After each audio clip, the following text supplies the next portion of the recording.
மாப்பிள்ளை வரலைங்களா? இவன் தாம்மா மாப்பிள்ள. சொந்தமா மில்லு வச்சிருக்கிறான். உன்னை எந்த குறையில்லாம நல்லா பார்த்துக்குவான். சொல்கிறேனேன்னு தப்பாக எடுத்துக்காதீங்க. தூரத்து சொந்தம் சொன்னாங்களேன்னு தான் அவங்கள வர சொன்னோம்.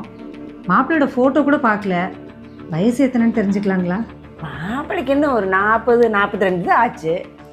வயசு ரொம்ப ஜாஸ்தியாக இருக்குங்களே. உன் பொண்ணுக்கு என்னம்மா வயசாச்சு? 30 தாங்க ஆகுது. 30ஆ? என்ன உன் பிள்ளைய விட என்ன 10-12 வயசு தான் ஜாஸ்தியாச்சு.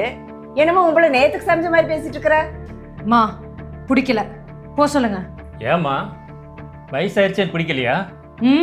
இவங்க பேசின விதம் பிடிக்கல, கிளம்புங்க. என்ன உன்ற பிள்ளை இப்பமே இந்த பேச்சு பேசுறா? ஓ, உன்ற பிள்ளை கல்யாணமான மாதிரி தான். நடுற போலாம். இவளை விட அழகான சின்ன வயசு பிள்ளைய பார்த்து நான் கட்டி வைக்கிறேன். காஃபி நல்லா இல்ல, இந்த பொண்ணு நல்லா இல்ல. வாமா போலாம். நட போலாம். ஃபுல் வீடியோ பார்க்க கீழே இருக்க லிங்கை கிளிக் பண்ணுங்க.